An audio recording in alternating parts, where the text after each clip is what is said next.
Oke, Assalamualaikum warahmatullahi wabarakatuh. Jumpa kembali dengan Edukasi Official. Seperti biasa, kita akan membahas kembali yaitu soal tryout nomor 71 sampai 80. Ini merupakan lanjutan dari tryout sebelumnya. Pada bagian ke-17 ini yang akan kita bahas yaitu bidang teknis atau pedagogik diperuntukkan bagi Bapak Ibu untuk semua jurusan. Dan bagi Bapak Ibu yang akan mengikuti tryout, silakan cek link tryout di deskripsi video. Dan bagi Bapak Ibu yang baru menemukan channel Edukasi Official, kami tim mohon dukungan dengan cara like, subscribe, dan share karena dukungan Bapak Ibu sangat berarti untuk perkembangan channel ini. Baik, kita lihat yaitu bentuk soal tryout nomor 71 dan sampai 80 tahap ketiga ini. Kita perhatikan yaitu soal nomor 71. Penilaian dilakukan secara berencana dan bertahap dengan mengikuti langkah-langkah baku disebut dengan prinsip penilaian. A. Sistematis, B. Terbuka, C. Terpadu, D. Sistematis, dan E. Akuntabel. Perhatikan, di sini adalah penilaian dilakukan secara berencana dan bertahap dengan mengikuti langkah-langkah baku disebut dengan prinsip. Kita perhatikan dari indikator tersebut, yaitu penilaian yang dilakukan berencana dan bertahap.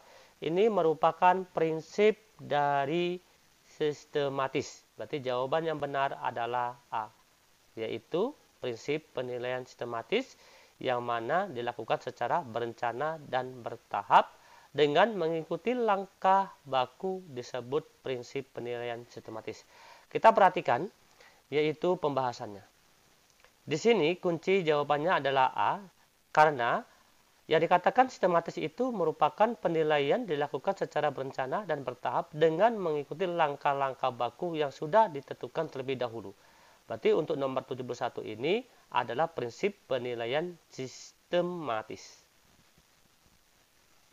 Oke, kita lanjut nomor 72. Pak Dian di setiap akhir pembelajaran pada kadir tertentu selalu mengadakan penilaian. Hal tersebut bertujuan untuk melihat daya serap, yaitu siswa terhadap pembelajaran yang dilakukan. Jika daya serapnya rendah, maka Pak Dian akan melakukan perbaikan pembelajaran atau remedial dengan media dan metode pembelajaran yang lain yang lebih efektif. Maka yang dilakukan Pak Dian adalah salah satu fungsi asesmen sebagai A. Assessment for learning, B. Assessment as learning, C. Assessment of learning, dan D. Self-assessment, serta E. Assessment. Kita perhatikan indikator pada soal ini. Indikatornya yaitu pada penilaian yang dilakukan oleh Pak Dian pada kadir tertentu. Di sini yaitu tujuan dari Pak Dian tersebut untuk melihat daya serap siswa terhadap pembelajaran yang dilakukan. Jika daya serapnya rendah, maka Pak Dian akan melakukan perbaikan pembelajaran dengan media dan metode pembelajaran yang lain. Artinya di sini Pak Dian melakukan penilaian pada setiap akhir pembelajaran. Ingat di sini indikatornya adalah di setiap akhir pembelajaran Pak Dian melakukan penilaian. Maka ini merupakan salah satu fungsi asesmen yaitu for learning. Berarti jawaban yang benar adalah assessment for learning. Kita perhatikan apa yang dimaksud dengan assessment for learning. Di sini assessment for learning di sini adalah yang mana penilaian dilakukan selama proses pembelajaran berlangsung dan biasanya digunakan sebagai dasar untuk melakukan perbaikan dalam proses tersebut. Jadi tadi di sini indikatornya di setiap akhir pembelajaran Pak Dian yaitu melakukan penilaian. Artinya melakukan penilaian ini masih di dalam proses pembelajaran gitu ya, namun di akhir pembelajaran tersebut. Berarti jawaban yang benar adalah A, yaitu assessment for learning. Yang mana assessment for learning ini adalah penilaian yang dilakukan selama proses pembelajaran berlangsung. Itu disebut dengan for learning. Oke, kita lanjut nomor 73. dalam menyusun yaitu kriteria penilaian praktik, Pak Dono selalu mengajak peserta didik untuk bersama-sama membuat yaitu kriteria dan prosedur penilaian. Artinya di sini yaitu Pak Dono mengajak bersama-sama ya untuk membuat kriteria dan prosedur penilaian yang akan dilakukan. Peserta didik juga diberikan kesempatan untuk menilai praktek yang telah dilakukan dan itu masuk pengolahan nilai akhir mata pelajaran yang diampu oleh Pak Dono. Hal itu merupakan fungsi asesmen sebagai ya, di sini ada fungsi asesmen yang dilakukan oleh Pak Dono tersebut adalah A. Assessment for learning, B. Assessment as learning, C. Assessment of learning, D. Self-assessment, dan E. Assessment. Kita perhatikan indikator pada soal nomor 73 ini. Yang mana Pak Dono memberikan kepada peserta didik bersama-sama untuk membuat yaitu kriteria dan prosedur penilaian yang dilakukan. Peserta didik juga diberi kesempatan untuk menilai praktek yang telah dilakukan dan hal itu masuk dalam pengolahan nilai akhir mata pelajaran. Ingat lagi di sini akhir mata pelajaran yang diampu oleh Pak Dono. Hal itu merupakan fungsi asesmen sebagai yaitu asesmen as learning. Jawabannya adalah B. Kita perhatikan di sini perbedaan dengan asesmen pada soal 72 tadi. Perhatikan. Di sini yaitu yang dimaksud dengan asesmen as learning tersebut sebelumnya kita perhatikan yang mana melibatkan siswa atau peserta didik dalam membuat yaitu kriteria penilaian dan juga meminta siswa untuk melakukan self assessment. Ini merupakan contoh kegiatan asesmen as learning yang mana penilaian sebagai pembelajaran, Karena tadi sini adalah peserta didik juga diberikan kesempatan untuk menilai praktek yang telah dilakukan. Artinya di sini peserta didik diberi kesempatan yang mana penilaian itu adalah sebagai pembelajaran yang dilakukan oleh peserta didik itu sendiri gitu ya. Maka jawabannya adalah assessment as learning. Oke, 74. Pak Naryo memberikan suatu ilustrasi dalam melaksanakan passing bola basket ya, memberikan ilustrasi dalam pelaksanaan passing bola basket. Siswa diminta untuk mencatat permasalahan yang muncul secara berkelompok. Setelah itu siswa diminta berpikir kritis ya dengan melakukan brainstorming, berdiskusi secara berkelompok, mencari literatur dari berbagai sumber dan membuat kesimpulan. Perhatikan, ini merupakan langkah-langkah. Hal tersebut merupakan prinsip pembelajaran dengan menggunakan model pembelajaran. Perhatikan dari langkah-langkah tersebut, yang pertama dari ilustrasi, setelah itu mencatat atau memecahkan suatu permasalahan yang muncul secara berkelompok, dan dia berpikir kritis, dan berdiskusi secara kelompok, mencari literatur sebagai sumber, sampai mencapai kesimpulan. Ya, itu indikator pada soal nomor 74. Ya. Hal tersebut merupakan prinsip pembelajaran dengan menggunakan model pembelajaran A. Scientific, B. Project based learning, C. Problem based learning, D. Discovery atau inquiry learning, E. Cooperative learning. Maka 74 ini jawabannya sudah jelas. Ini merupakan problem based learning, yaitu pemecahan suatu masalah. Karena tadi sini siswa diminta untuk mencatat masalah, tujuannya untuk memecahkan masalah. Karena di sini juga ada berpikir kritis. Mari kita lihat pembahasan 74. Langkah-langkah problem based learning. Ya, perhatikan langkah-langkah problem based learning. Dimulai dari orientasi. Ya, pada masalah. Tadi di sini ada siswa diminta untuk mencatat. Berarti artinya mengorientasi pada suatu masalah. Yang mana untuk meningkatkan rasa ingin tahu, kemampuan analisis, juga inisiatif. Yang kedua yaitu mengorganisasi siswa secara berkelompok, diminta untuk bermasalah masalah secara berkelompok tadi sini ya. Oke. Dan yang ketiga yaitu membimbing untuk menyelidiki. Artinya tadi sini soalnya adalah diminta untuk berpikir kritis dalam melakukan brainstorming ya, berdiskusi secara kelompok, artinya untuk berpikir kritis dalam pemecahan masalah mengenai tentang passing bola basket tersebut, ya. Dan yang keempat yaitu mengembangkan hasil karyanya. Dia mencari literatur, dia dikembangkan dengan sumber-sumber yang menunjang. Dan yang terakhir, yang kelima, yaitu melakukan refleksi dan evaluasi setiap proses yang dijalankan dalam pendidikan. Artinya di sini yaitu membuat kesimpulan tersebut. Berarti ini merupakan langkah-langkah atau model pembelajaran problem based learning. Oke ya, ada 5 langkah-langkah problem based learning. Kita ulang lagi. Yang pertama yaitu dari orientasi siswa pada masalah. Yang kedua, mengorganisasi siswa ini secara berkelompok. Dan yang ketiga yaitu menyelidiki permasalahan atau mengumpulkan informasi. Yang keempat, mengembangkan hasil karya, yang mana sini proses perencanaan dan penyajian karya. Yang kelima adalah analisis dan evaluasi, hingga melakukan refleksi dan evaluasi dalam setiap proses yang dijalankan dalam pendidikan. Oke ya, cukup jelas. Kita lanjut nomor 75. Perhatikan nomor 75 di sini. Guru memberikan tugas secara individu melakukan serangkaian gerak melempar ke sasaran dengan variasi baik jarak maupun target sasarannya yang dilakukan secara bertahap dan berulang. Peserta didik dengan jujur melaporkan secara tertulis hasil laporan.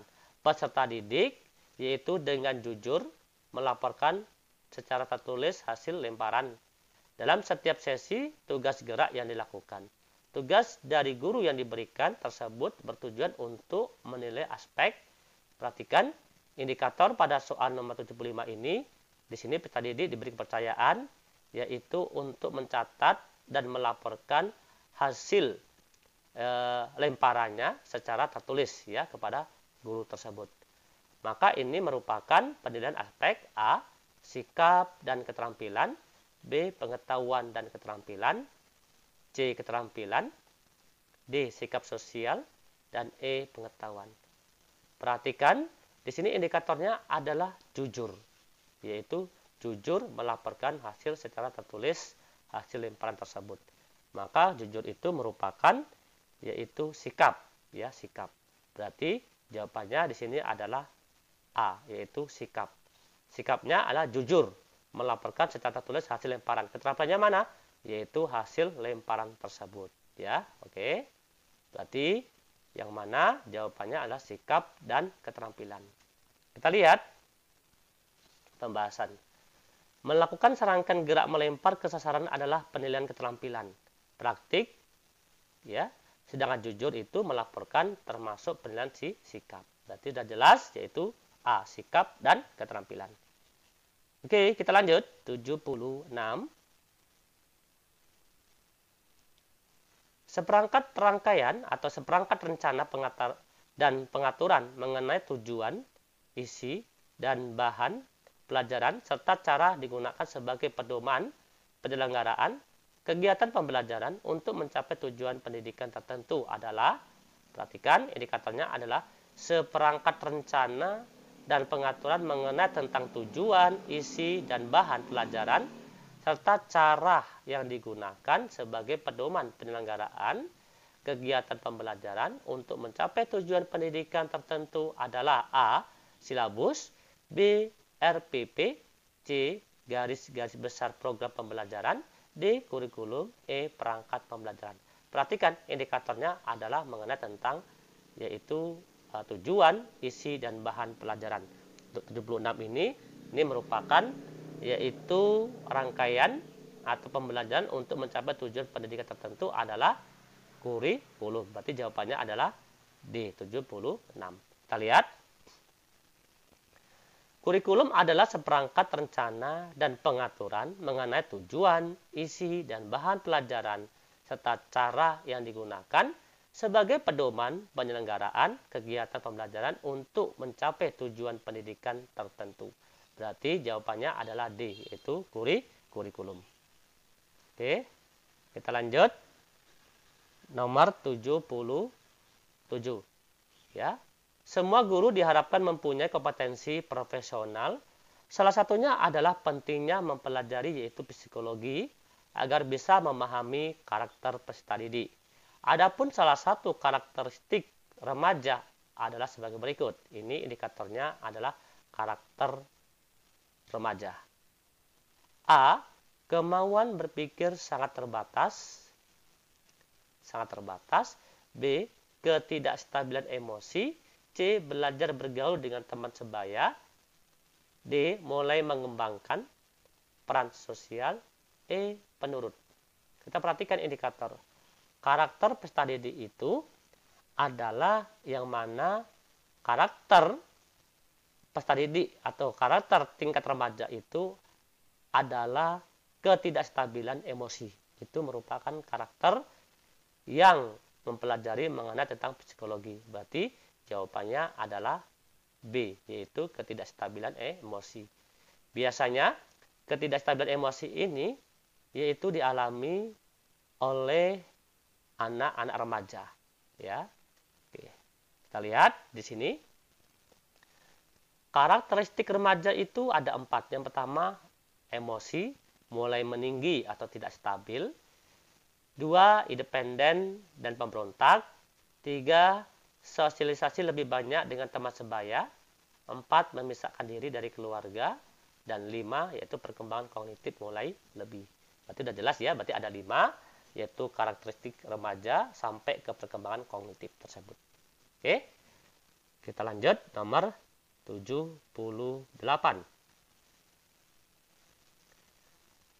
Oke, jika guru melakukan pengumpulan dan pengolahan informasi untuk mengukur pencapaian hasil belajar secara berkelanjutan dalam pembelajaran, menurut Permendikbud nomor 23 tahun 2016 yang dilakukan guru adalah, perhatikan, indikator 78 ini adalah mengenai tentang pengumpulan dan pengolahan informasi untuk mengukur pencapaian hasil belajar secara berkelanjutan, gitu ya. Ini tertera dalam Permendikbud nomor 23 tahun 2016. Yang dilakukan guru tersebut adalah A. Mengadakan evaluasi, B. Mengadakan penilaian, C. Mengadakan ulangan, D. Mengadakan pengukuran, E. Mengadakan remedial. Di dalam Undang-Undang Permendikbud ya atau Permendikbud nomor 23 tahun 2016 ini yang mana mengenai tentang ulangan. Berarti C. Jawabannya adalah mengadakan ulangan. Kita lihat mengenai tentang mengadakan ulangan tersebut itu apa? Yang mana ulangan adalah proses yang dilakukan untuk mengukur. Nah, di sini ada yaitu untuk mengukur ya pencapaian kompetensi peserta didik secara berkelanjutan. Tadi yang dilakukan guru tadi di sini ada untuk mengukur pencapaian hasil belajar secara berkelanjutan di dalam proses pembelajaran. Nah, berarti ini bunyi dari Undang-Undang nomor 23 tahun 2016. Ini merupakan tentang ulangan ya. Berarti hasilnya adalah C, yaitu mengadakan ulangan. Oke ya, cukup mudah. Kita lanjut. Ya, kita lanjut nomor 79. Oke, tetap semangat Bapak Ibu. Oke, 79. Hasil penilaian keterampilan gerak khusus 6 ketangkasan. Nilai rata-rata peserta didik adalah 70%. Di bawah nilai baiknya. Artinya 70% itu mendapat nilai di bawah nilai baik atau di bawah KKM. Padahal dalam mengajar sudah sesuai dengan KD, yang diisyaratkan kurikulum. Penyebab utama persoalan tersebut adalah apa sih penyebabnya? Seorang guru atau siswa yaitu 70% di bawah KKM di dalam penilaian tersebut. Ya. A. Kurangnya sarana pembelajaran ketangkasan. B. Materi yang dipilih kurang sesuai dengan kebutuhan siswa. C. Metode dan pendekatan dalam mengajar guru kurang sesuai. D. Anak kurang percaya diri dalam mengikuti senam ketangkasan. Karena di sini, di saat guru melakukan penilaian keterampilan mengenai tentang gerak senam ketangkasan, siswa yaitu sebesar 70%, mendapat nilai di bawah KKM. Ini merupakan penyebab utama persoalan tersebut adalah yaitu metode. Berarti guru tersebut yaitu kurang tepat, yaitu menggunakan metode dan pendekatan dalam mengajar materi tersebut. Berarti jawabannya adalah C, 79C ya. Kita lihat metode. Di sini berarti guru tersebut kurang tepat menggunakan metode dan pendekatan di dalam mengajar ya pada materi tersebut gitu ya. Atau kurang sesuainya metode dan pendekatan guru yang dilakukan oleh guru gitu artinya. Oke, 79 berarti jawabannya adalah C. Kita lanjut nomor 80. Perhatikan nomor 80. Bu Rani merencanakan pembelajaran IPA dengan tujuan agar siswa dapat melakukan pengukuran massa benda dengan neraca Ohaus. Sekolah Bu Rani memiliki peralatan laboratorium yang memadai. Ingat di sini memiliki laboratorium yang memadai. Sedangkan model pembelajaran yang paling sesuai untuk tujuan tersebut adalah yang mana materi tersebut adalah siswa dapat melakukan pengukuran massa benda dengan neraca Ohaus. A. Model pembelajaran berbasis proyek secara berkelompok berbasis proyek. B. Pembelajaran discovery dengan memperhatikan komposisi kelompok. C. Model pembelajaran perahi konsep secara klasikal. D. Model pembelajaran langsung yang melibatkan setiap siswa bekerja dalam kelompok. E. Model pembelajaran kooperatif tipe jigsaw dengan kelompok bervariasi. Ingat indikatornya apa? Yang mana indikatornya di sini adalah siswa dapat melakukan pengukuran massa benda dengan neraca Ohaus, sedangkan peralatan yang dimiliki oleh sekolah yaitu cukup memadai. Maka model pembelajaran yang paling sesuai untuk tujuan tersebut supaya tercapai sesuai dengan rencana atau program, maka ini merupakan yaitu pembelajaran discovery dengan memperhatikan komposisi kelompok. Berarti jawabannya adalah B, yaitu pembelajaran discovery. Apa alasannya pembelajaran discovery? Mari kita lihat. Adapun langkah-langkah mode pembelajaran discovery learning itu apa? Pemberian rangsangan. Berarti artinya sebelum siswa dapat melakukan pengukuran massa benda dengan neraca Ohaus, maka guru memberikan rangsangan terlebih dahulu. Setelah itu baru mengidentifikasi masalah dalam pengukuran massa. Dan yang ketiga yaitu mengumpulkan data. Yang keempat, pengolahan data. Kelima, pembuktian. Dan yang keenam, menarik kesimpulan. Ya, di dalam proses pembelajaran tersebut yang mana tadi Bu Rani merencanakan pembelajaran IPA dengan tujuan agar siswa dapat melakukan pengukuran massa benda dengan neraca Ohaus. Artinya di sini adalah merupakan pembelajaran discovery learning. Ya, dikarenakan karena peralatan laboratorium sekolah tersebut yaitu memadai. Tinggal model Bu Rani tersebut, bagaimana mode pembelajaran yang paling sesuai untuk tujuan pembelajaran ini adalah dengan menggunakan mode pembelajaran discovery learning. Oke ya, jadi nomor 80 ini cukup jelas, yaitu pembelajaran discovery learning. Ada beberapa langkah yang perlu kita ketahui. Oke, terima kasih atas perhatian Bapak Ibu. Terima kasih atas kunjungannya. Silakan komentar di kolom komentar jika ada pertanyaan. Dan insya Allah akan kita lanjutkan, yaitu pada hari berikutnya, yaitu tryout yang ke-18 ya. Kali ini tryout ke-17. Dan ikuti terus Bapak Ibu tryout sampai selesai, sampai di tahap ketiga dimulai. Oke, tetap semangat. Sekali lagi mohon dukungan dengan cara like, subscribe, dan share. Kami akhiri. Wassalamualaikum warahmatullahi wabarakatuh. Salam edukasi.